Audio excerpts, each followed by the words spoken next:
गिबियावनो गासैबो जिखिनि बर' पर्टेल मिडिया दङ बिथांमोनखौ बरायदों। दिनैहाय नेशनेल एजुकेशन पलिसि 2020 बे NEP 2020 दाख्लैबावै भारत सरकारा जि केबिनेट पास खालामबाय बिनि सायाव माखासे बाथ्रा मिथिहोनांगौ आरो माखासे जिखिनि मावनो गोनां दङ बा माखासे थारैनो बेयाव जेंनाबो दङ बेनि सुस्रांनायनि थाखाय बयबो बर' फरायसा फरायसुलि बर' गार्जेन टिचार्स आरो बर' हारिनि सुबुंफ्रा आफादफोरा ज' लोगो नांनानै खामानि मावनो गोनां दङ होननानै जों सानो। दा बेखायनो नेशनेल एजुकेशन पलिसिया गुबै ओंथियाव मा बिनि सायाव ड्राफ्ट जिखिनि बिल ड्राफ्ट फैदोंमोन बे ड्राफ्टखौ लानानै गुबुन गुबुन लेभेलाव सरसा जादों आरो बेयाव रिकमेन्डेशननि थाखाय बा साजेशननि थाखाय बा एडभाइसनि थाखाय गासैबो लेभेलाव सरकारा माखासे साजेशन्स अपिनियन आरो एडभाइस नागिरनानै कुवेरिबो खालामनाय जादोंमोन आरो बे गासैखौबो लाजोबनानै भारत सरकारा बा ministry of human resource development HRD बिथांमोननि जि गासै टीम दङ बे टीमा बे ड्राफ्टनिफ्राय फाइनाल जि माने बिल लाबोनांगौ बिनि थाखाय केबिनेट पास खालामनानै लाबाय आरो बे फाइनाल बिला फैबाय थानाय समाव फैगोन बा बियो पार्लियामेन्टआव बियो पास जागोन। दा जायखिजाया नेशनेल एजुकेशन पलिसि 2020 नि गेजेरजों माखासे रिभलिउसनारि चेन्ज सोलोंथाइनि बिथिङाव लाबोनो नागिरदों अल अभार इन्डिया आरो लोगोसे स्ट्राक्चारेल चेन्ज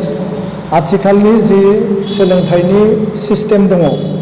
जिखिनि कारिकुलाम दङ बा पेडागजि दङ बिनि सायाव टटेल मोनसे स्ट्राक्चारेल चेन्ज सोलायनाय आबुं सोलायनायखौ सरकारा लाबोनो नागिरदों आरो बिनि गेजेरजों हादोरनाङै सोलोंथाइनि जि मानदान्दा क्वालिटि आरो बिनि जि स्टेटास आरो बेयाव नलेज बेस स्किल बेस बे गासैखौबो एटेनसनाव लाखिनानै नैबे जि माने NEP 2020 34 इयार्सनि उनाव भारताव मोनसे गोदान स्ट्राक्चारेल आरो रिभलिउसनारि चेन्ज मोनसे फैनो नागिरदों। 1992आव थारैनो एसे सोदांनाय लाबोदोंमोन नाथाय नैबे जि बिल बे बिलाव टटेल चेन्जनि थाखाय मोनसे स्ट्राक्चारेल चेन्ज बानायनाय जादों। दा जायखिजाया 10+2 जि मडेल दङमोन बे 10+2 मडेल जिखिनि सोलोंथाइनि बेबस्था दंमोन बेखौ बोखारनानै 5+5 5+3+3+4 गासै 15 इयार्सनि मोनसे कोर्स बेयाव कन्टेन्ट बानायनाय जादों 5-3-3-4 आरो बिनि गेजेरजों जिखिनि स्ट्राक्चार बेयाव बानायदों साइन्स आर्ट्स आरो कमार्स बेबायदि 10+2आव जेरैबायदि थायोमोन बेखौ गैया खालामनानै टटेल मोनसे गोदान माने फर्मुलानि गेजेरजों गोदान मोनसे स्ट्राक्चार चेन्जनि गेजेरजों सासे साइन्सनि स्टुडेन्ट कमार्सनि स्टुडेन्ट आर्ट्सनि स्टुडेन्ट बिदि थायाबासिनो सासे स्टुडेन्टआ फिजिक्सबो लानो हायो मेथ्सबो लानो हायो सासे स्टुडेन्टआ नोङो बियो हिस्ट्रिबो फरायनो हागोन पलिटिकेल साइन्सबो फरायनो हागोन बेयाव साबजेक्टनि मोनसे पुल थागोन आरो बेयाव गासैबो स्टुडेन्टनि थाखाय मोनसे गोसोबायदि गावनि साबजेक्ट चयस खालामनानै फरायनो हानाय मोनसे सिस्टेमखौ बेयाव लाबोनो नागिरदों। जिहेतु सिगांनि समाव नों आर्ट्स फरायोब्ला साइन्सनि साबजेक्ट लानो हाया कमार्स फरायोब्ला आर्ट्सनि साबजेक्ट लानो हाया नाथाय बे बाराव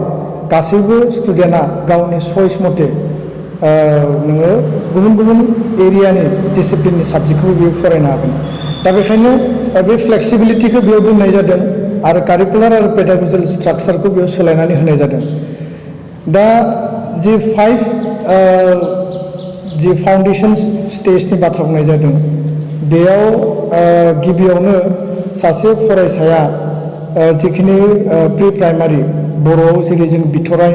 जायखौ अंगनाबादिया सालायोमोन जों बुंबाय थादोंमोन जों दाबि होदोंमोन सरकारखौ जे बे जि बिथराइ जे गोरलै फाइलि होननानै बुङो बेखौ स्कुल लिंक सिस्टेमावनो हरनांगौ क्लास 1, 2, 3, 4, 5 जोंनो हरफानांगौ होननानै नाथाय बेखौ बिथांमोननो फुंनि मर्निं स्कुल जे अंगनाबादियाव होनानै अंगनाबादिनि गेजेरजों बिजाब मोननायनि बेबस्थाखौबो खालामाखै जास्ट बिसोरखौ माने गेलेनो थाखाय लिंहरो माब्लाबा लिंहरा नाथाय नैबे जि गोदान मोनसे सिस्टेम बे सिस्टेमनि गेजेरजों बेयाव माने प्रिपारेटरि जि माल्टि लेभेल माने प्ले बेस्ड एक्टिभिटिस थागोन आरो बिनि गेजेरजों लार्निं थागोन गेलेनानै आरो सोलोंनाय बेयाव थागोन दा बेखायनो जि 5 इयार्स जि फाउन्डेसन बेयाव मोनसे कोर्स होदों बियो माने प्रि प्राइमारि आरो लोगोसे क्लास आरो 1 आरो 2 बेयाव थाफायगोन बिनि उनाव 3 इयार्स जि माने प्रिपारेटरि मोनसे स्टेज लाखिबावदों बेयाव थाखो 3 थाखो 4 थाखो 5 क्लास 3 4 5 बेयाव मोनथामखौ दाजाबनानै होनाय जादों आरो बिनि उनाव मिडल जि स्कुल बा आपार प्राइमारि बेखौ लाखिनाय जादों आरो बेयाव क्लास 6 7 8 बे मोनथाम स्टेन्डार्डखौ लाखिनाय जादों आरो जोबनायाव 4 इयार्सनि जि कोर्स बे जाबाय हाई स्कुल लेभेलनि क्लास 9 10 11 आरो 12 बेखौ ज' मोनसे कम्पेक्ट 5+3+3 4 बेखौ लाखिनाय जादों दा बेखायनो बे मोनसे हलिस्टिक एप्रोच होननानै जों सानो आरो मोनसे स्ट्राक्चारेल सेन्स अल ओभार माने इन्टारनेशनेल जिखिनि स्टेन्डार्डनि बा जार्मानाव जेरै सोलिदों बा नोङो गुबुन गुबुन देश जायफोर जौगानाय देश बे जौगानाय देशफोरा बे कारिकुलामफोरखौ चेन्ज खालामनानै बिसोरो ओभारअल स्टुडेन्टनि माने मेन्टेल स्किल बिसोरनि लार्निं बिसोरनि नलेज बेस्ड माने मोनसे बिसोरनो जाहाथे स्कुलिं बा एजुकेसन होनो हायो बिनि थाखाय दिनै गासिबो पृथिबियानो बे मोनसे कम्पिटिसनाव दङ रेसाव दङ आरो बे स्टेन्डार्डखौ मेनटेन खालामनानै दिनैहाय भारत सरकाराबो बे मोनसे NCERTनि आन्डारावनो सोलायनायखौ लाबोनो नागिरदों दा बेयाव मोनसे गुबै जि बिथिं बे बिथिङा जाबाय क्लास 6निफ्राय भकेसनेल कर्सखौ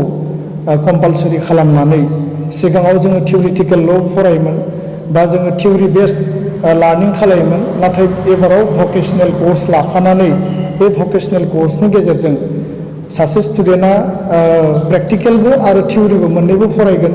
आरो माखासे टाइम होनाय थागोन जेराव बे गार्डेनिं सोलोंनो हागोन कार्पेन्ट्रि सोलोंनो हागोन मेसन मिस्ट्रिनि खामानि सोलोंनो हागोन वेल्डिंनि खामानि सोलोंनो हागोन बा मेकानिकनि माने भेरियास माने एरियाफोर थागोन जाय जेराव इन्टारेस्टेड जाहाथे बियो स्कुलिं बा बिनि एजुकेसन जोबखांनायनि उनाव बियो जाहाथे ओरैनो थानो गोनां जाया आरो बेजोंनो बियो गावनि जिउखौ दैदेननो हायो बा लाइफ स्किल बे स्किलखौ मोननो हायो आरो बिनि थाखाय इन्टार्नशिप माने कर्सबो थागोन बियो बेखौ माने सोलोंनानै लानो हागोन डिउरिं बिनि माने स्कुलिं स्टेजावनो बा बिनि सोलोंथाइ लाबाय थानाय समावनो दा बे मोनसे मोजां दिग होननानै जों सानो आरो बेयाव कम्पिउटाराइज कडिं सिस्टेम बेयाव एप्लाइ खालामनो नागिरदों आरो बिनि गेजेरजों स्टुडेन्टफ्रा माने क्लास 6निफ्रायनो माने ग्रेजुएसन सिस्टेमाव बा कडिं सिस्टेमाव माब्रैहाय बियो गावखौनो माने लांनांगौ बा बिनि गेजेरजों इभालुएसन आरो एसेसमेन्टखौ बोरै बे मिथिनो हायो टिचारा मार्क्स होगोन स्टुडेन्टआ गावबो माने गावनि एसेसमेन्टखौ खालामनानै लानो हागोन ओभारअल बे मोनसे एसेसमेन्ट बा इभालुएसननि बेयाव सिस्टेमखौ लाखिनाय जादों दा बेखायनो बे मोनसे गोजोनथाव रादाब आरो मोनसे गुबै बाथ्राया जाहैबाय जे दिनैसिम भारत सरकारा 3%ल' GDPनि ग्रस डमेस्टिक प्रडाक्ट जि अल ओभार इन्डियानि इनकाम दङ बिनि 3%ल' एजुकेसन सिस्टेमाव बाहायदोंमोन हरेस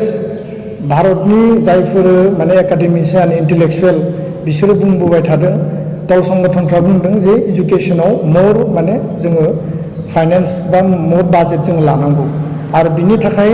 नैबे बारनि जि नेशनेल एजुकेसन पलिसि दङ बेयाव 6%सिम टारगेट होदों ग्रस डमेस्टिक प्रडाक्ट GDP टटेल इनकामनि 6%खौ एजुकेसनाव बाहायनाय जागोन आरो बेजों जोंहा मोनसे बिसास दङ जे इनफ्रास्ट्राक्चार बा नोङो टिचार्स एपइन्टमेन्टनि बेलायावनो जा बा एजुकेसनखौ लानानै ओभारअल टेक्सट बुकनिफ्राय लानानै जिखिनि जोङो नांगौ इकुइपमेन्ट्स स्टुडेन्टखौ मोनसे केरियार बेस्ड एजुकेसन होनो थाखाय जिखिनि इनभेस्टमेन्ट बा बाजेटनि प्रयोजन जायो बिनि थाखाय निस्सय भारत सरकारा बे थोजासे माने बेयाव फैसा बाहायदों बा बाहायनो नागिरनायखौ जों नुदों दा बेखायनो जि एग्जाम बेस्ड दङमोन जोङो जि मुखास्थ' खालामनानै आनजाद लिरनांगौ हल इयारखौ फरायबाय मुखास्त' खालामबाय आनजाद लिरनांगौ आरो बे जि मुखास्त' सिस्टेम मेमराइजेसन बेस्डनिफ्राय दायो एग्जामनि जि सिस्टेम बेखौ सोलायनानै जाहाथे खम माने बेयाव मेमरि जिखिनि जोङो मुखास्त' खालामनानै फरायो बेनिख्रुइ बांसिन नोङो गाव सोलोंनानै गाव बुजिनानै माने एक्टिभिटि बेस्ड आरो माने बे इभालुएसन आरो एसेसमेन्ट बेस्ड माखासे सिस्टेमखौ आपग्रेड खालामनानै बै जे मुखास्त' खालामनाय सिस्टेम बेखौबो दिनै गैया खालामनानै बांसिन माने प्रेक्टिकेलाव लांनो नागिरनाय जोङो बेखौ नुदों दा बेखायनो गासैबो बिथिंखौ नायोब्ला दिनै क्लास 1निफ्राय आप टु क्लास 12सिम जिखिनि सिस्टेम बेयाव लाबोदों जथेस्थ' बियो मोनसे स्ट्राक्चारेल आरो रेगुलेसनारि मोनसे जांख्रिथायारि सोलायनाय होननानै जोङो बुंनो हायो आरो क्लास 12नि उनाव जि माल्टि लेभेल एन्ट्रि आरो एग्जिट प्रग्राम मोनसे स्पेसियेल बेयाव मुं दोनदों नोङो डिग्री फरायनाय लोगो लोगो 4 इयार्स बेयाव डिग्री लाखिनाय जादों 3 इयार्सआवबो नोङो डिग्री मोनगोन फार्स्ट इयाराव नोङो जेब्ला एडमिसन लागोन बे एडमिसनाव बोसोरसे फरायनानै सोरबा स्टुडेन्टआ गारोब्ला बियो गोदानै जागायनो गोनां जायोमोन सिगांनि सिस्टेमाव नाथाय दायो बोसोरसे फरायनानै बियो जुदि गारोब्ला बे सार्टिफिकेट मोनगोन बोसोरनै फरायनानै जुदि कलेजखौ गारोब्ला बियो डिप्ल'मा मोनगोन आरो बोसोरथाम फरायब्ला बियो बेचेलर डिग्री मोनगोन बोसोरब्रै फरायबा बेचेलर डिग्री विथ रिसार्च बे माने डिग्रीखौ बियो मोनगोन दा बेयाव जुदि नायोब्ला सिगाङाव नोङो बोसोरसे फरायबाय फार्स्ट सेमेस्टार सेकेन्ड सेमेस्टार होबाय नोङो माने रांखान्थिनि आंखालाव बा बायदिसिना जेंनायाव नोङो स्कुलखौ कलेजखौ गारनो गोनां जाबाय दा बिनि उनाव बियो एन्ट्रि मारिनोब्ला गोदानै फरायफिननो गोनां जायो बिनि बैसोआबो माने बेयाव प्रब्लेम जायो नाथाय रांखान्थिनि अबस्थानि थाखाय बा बायदिसिना थासारिनि थाखाय नोङो जुदि एबाराव बोसोरसे फरायनानै बोसोरनै फरायनानै नों गारोब्लाबो नों सार्टिफिकेट बा डिप्ल'मा मोनगोन आरो बेयाव नोंहा कम्पिउटाराइज मोनसे ग्रेडिं एकाउन्ट क्रेडिट सिस्टेम बेयो जानानै थागोन नोङो गोदानै 2 बोसोरनि उनावबो सेम जि समाव नों गारदोंमोन बेयावनो एडमिसन लाफिननानै नोङो बेचेलर डिग्री बा बेचेलर डिग्री विथ रिसार्चखौ नोङो डिग्रीखौ लानो हागोन दा बे माल्टिपोल जि एन्ट्रि आरो एग्जिट नोङो कन्टिनिउबो खालामनो हायो मायबा उसुबिदायाव नोङो ड्रपबो खालामनो हायो फिन 1-2 बोसोरनि उनाव नोङो बेखौ कन्टिनिउबो खालामनो हायो दा बेखौ नायोब्ला जोंनि जि कलेजाव ड्रप आउटनि जि सिस्टेम दंमोन ड्रप आउट खालामनांगौ जायोमोन कम्पालसरि नोङो मायबा नोङो उसुबिदायाव कलेजखौ नों ड्रप होनो गोनां जायोबा लाइफ टाइम बियो माने बेयाव फैफिननो हायै मोनसे थासारि दंमोन बे सिस्टेमाव एबाराव जोंनि स्टुडेन्टफोरनि थाखाय मोनसे बेनिफिट थारैनो जागोन आरो बेखौ लानानै बयहाबो मोनसे सेटिसफेक्सन दिनै फोरमायनायखौ जों नुदों दा बेखायनो नैबे जि टटेल मोनसे चेन्ज लाबोनो नागिरदों बे चेन्जनि जि भारत सरकारनि जि एप्रोच बे एप्रोचआ इमप्लिमेन्टेसना बांसिन इम्पर्टेन्स आरो जुदि मोजां इमप्लिमेन्टेसन जायोब्ला थारैनो बियो जोंनि थाखाय लाब जागोन आरो जुदि इमप्लिमेन्टेसना लेहेम जायोब्ला बेयाव जोंहा जथेस्थ' जिखिनि बेखौ कन्टिनिउ खालामनांगौ बा बेखौ मोजाङै बाहायनांगौ बेयाव थारैनो जेंना नुजागोन होननानै आं सानो दा नैबे नेशनेल एजुकेशन पलिसि 2020नि गेजेरजों जिहेतु मादार टां मिडियाम बा हम लेंगुवेज लकेल लेंगुवेजखौ स्पेसियेल स्ट्रेस होनाय जादों दा बर' मिडियामनि थाखाय स्पेसियेलि जों जुदि बुंनो गोनां जायोब्ला एजुकेशना मोनसे कनकारेन्ट लिस्ट बेयाव स्टेट आरो सेन्टार मोननैयाबो बेयाव से थायो आरो नैबे जि माने केबिनेट पास खालामबाय NEP 2020 बेखौ टटेल भारत सरकारानो गावनि अधीनाव लानानै MHRDआ बेखौ तयार खालामदों दा बेयाव बर' मिडियामनि जुदि जों बाथ्रा बुंनो गोनां जायोब्ला दिनैबो बर' मिडियामा क्लास 10सिम दङ क्लास 12सिम खालामनायनि थाखाय जिखिनि खामानि हाबाफारि बेखौ मावगासिनो सरकारजों दा बेखायनो बेयाव स्पेसियेल मेनसन खालामनाय दङ जे आप टु क्लास 5सिम हम लेंगुवेज लकेल लेंगुवेज बा मादार टां लेंगुवेज माने बेयो कम्पालसरि फरायनो हायो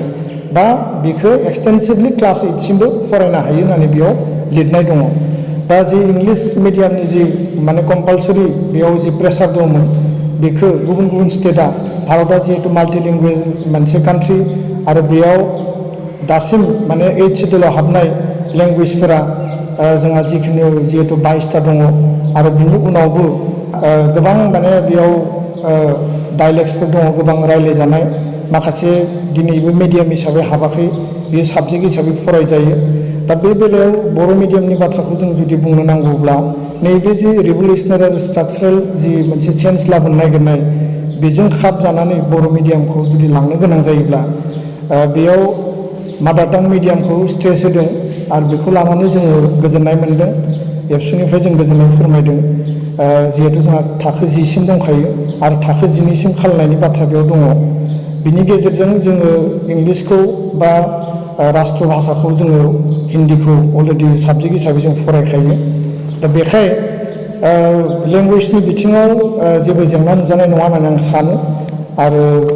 बे जि मोनसे गोदान सेटआप लाबोनो नागिरदों बेयाव बर' मिडियामनि जिखिनि ब्राइट फिउचार बेखौ जोङो मोजाङै एस्टाब्लिश खालामनो हागोन होननानै आं सानो। नाथाय नैबे बाथ्राखौ जोङो नायनो गोनां जे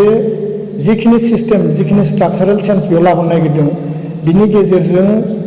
बर' मिडियामनि आथिखालनि फरायसालिफोरनि जुदि थासारिखौ नायोब्ला बे बोरैहाय खाब जागोन बे जोंनि थाखाय बिराद चेलेन्जिं आरो बिराद जुजिनो गोनां। मानो होनना बुङोब्ला जोंनियाव साफिसियेन्ट इनफ्रास्ट्राक्चार सरकारि बर' मिडियाम फरायसालियानो होन प्राइभेट बर' मिडियामानो होन बा भेन्सार स्कुलानो होन बेयाव बिल्डिंनि इनफ्रास्ट्राक्चारनि जथेस्थ' जेंना दङ दिनैसिमबो। बेजों लोगोसे टिचार्सनि सर्टेज